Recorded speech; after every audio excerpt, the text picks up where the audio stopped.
Good afternoon. I'm Bob Jacobson, and I have the honor of serving as the Commissioner for the Department of Public Safety. We are here today to let everyone see some of the agencies that are here and ready for this weekend as people prepare to exercise their First Amendment rights to peacefully protest. We know that there are several scheduled events. The people you see here represent just a few of the agencies that will be here to help protect public safety, so everyone has the right to express their views. I'm appreciative of our state partners, including the Minnesota National Guard, State Patrol, Department of Natural Resources, Metro Transit, and the University of Minnesota, who all stand ready to uphold public safety. That also is true for our local law enforcement, emergency responders, and our dispatchers. I know their commitment to our communities is unwavering. We are also very thankful to the thousands of our neighbors and fellow Minnesotans who have gone out and expressed themselves peacefully. We recognize and understand the deep concern and grief they and so many in our community and across the country are still feeling following some recent events in our state. We also know that demonstrations include strong emotions, beliefs, and desires to be heard. And it is critical that those voices are expressed safely so that they can be heard. Make no doubt, public safety is our top priority. Our focus is keeping demonstrators, community members, drivers, our law enforcement officers safe, especially during moments of heightened tension or uncertainty. While peaceful expression is protected, any actions that harm people, destroy property, or jeopardize public safety will not be tolerated. Demonstrations must remain safe and they must remain lawful. We are coordinating with our local law enforcement partners to ensure resources are adequately deployed. As such, just as was the case last weekend, the Minnesota National Guard has staged in a way such that they can respond quickly if needed. Again, just as was the case last weekend, it is our hope that they won't be needed. We are optimistic that that will be the case.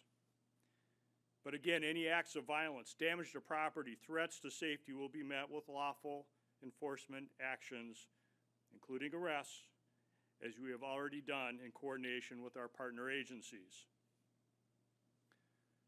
For those planning to attend those demonstrations this weekend, we encourage you, please stay informed, follow directions from law enforcement, please avoid confrontations, and help keep the focus on peaceful expression.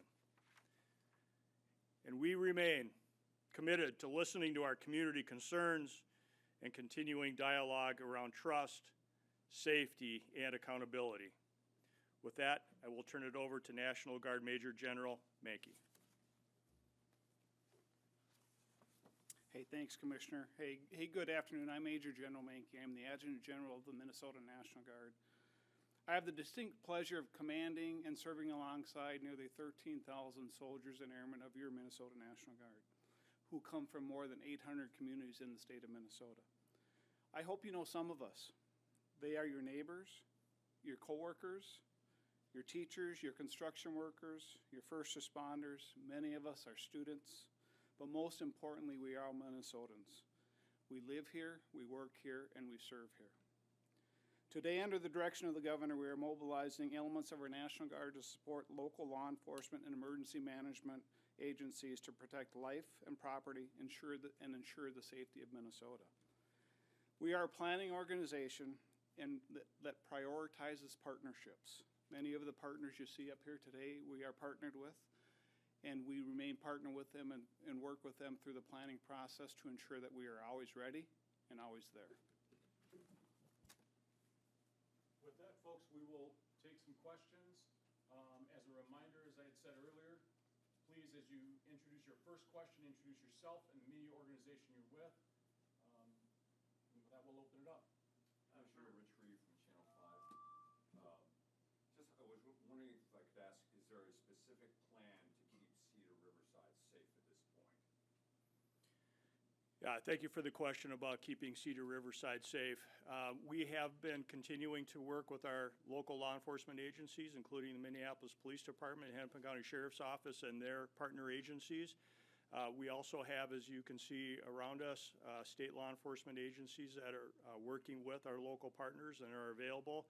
We have done a significant amount of planning with those law enforcement agencies so that we are prepared in the event that anything happens that would be need additional resources. But that planning is being done. We are confident that the city of Minneapolis and our teams have plans in place to help, again, keep the public safe, which is why we are all here today.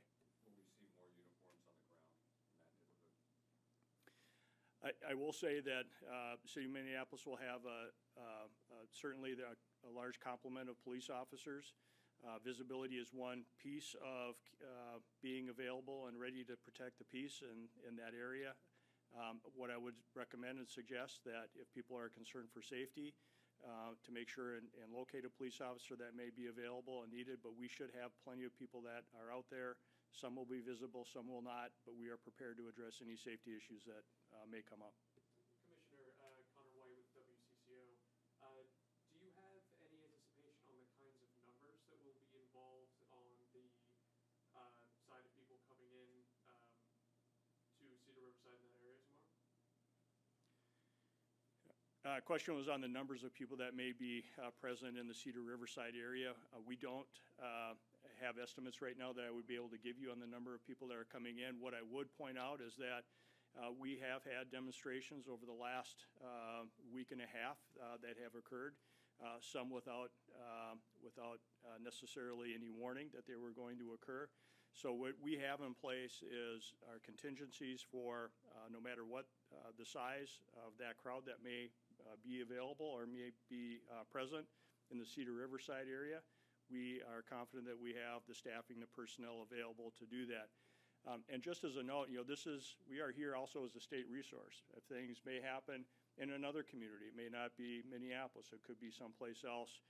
We are prepared and ready to respond to support our local law enforcement agencies should they see a need.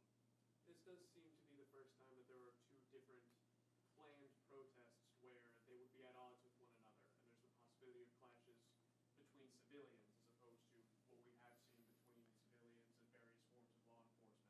Any nerves on your end about this mixture?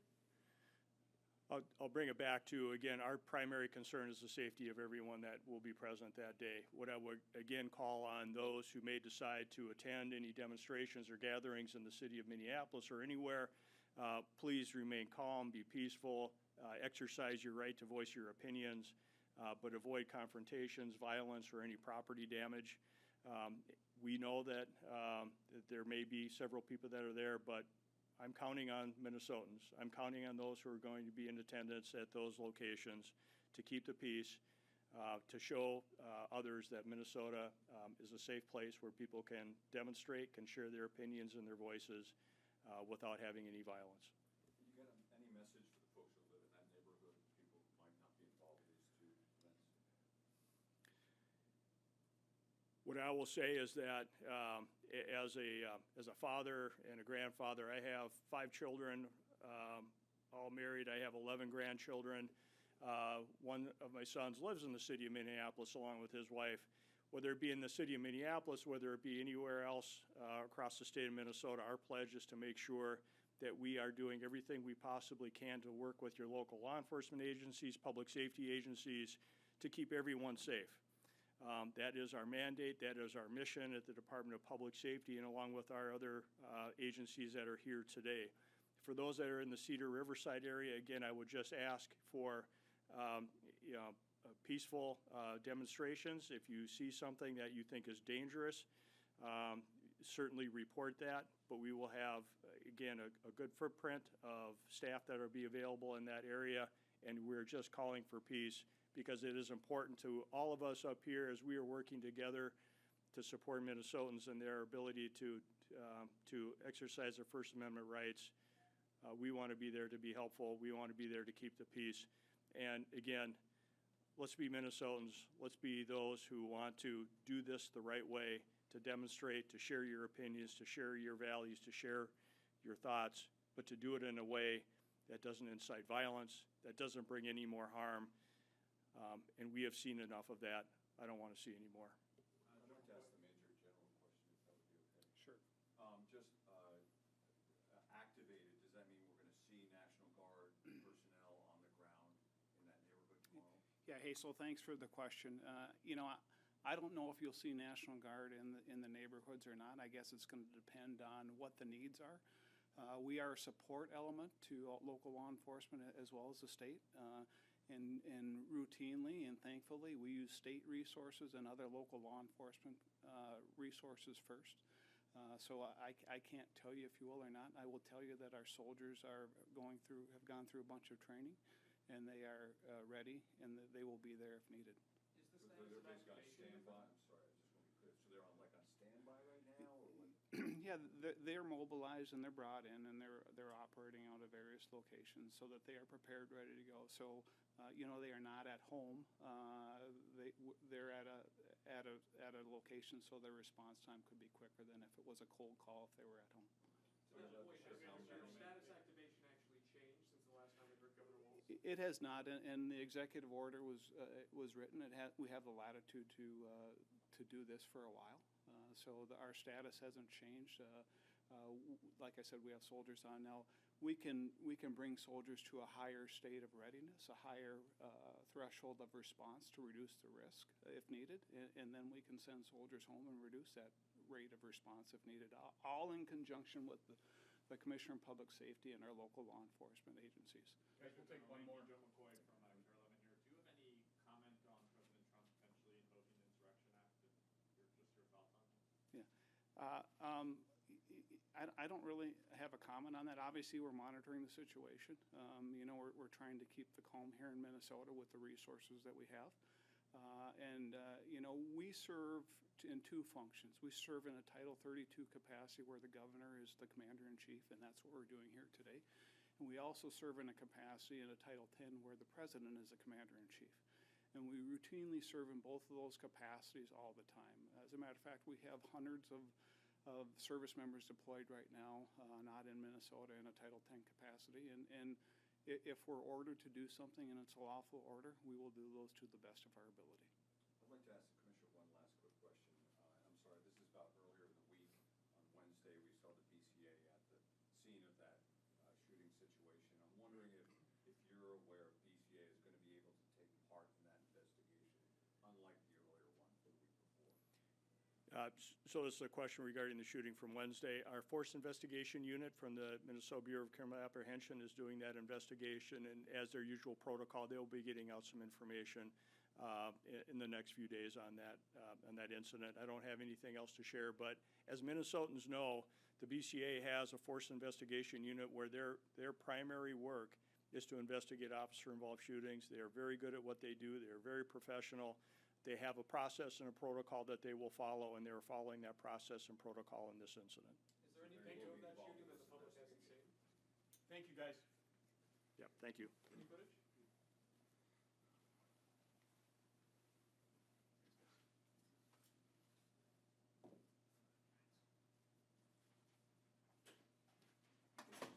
You think there's a way to know how many National Guard folks might be like?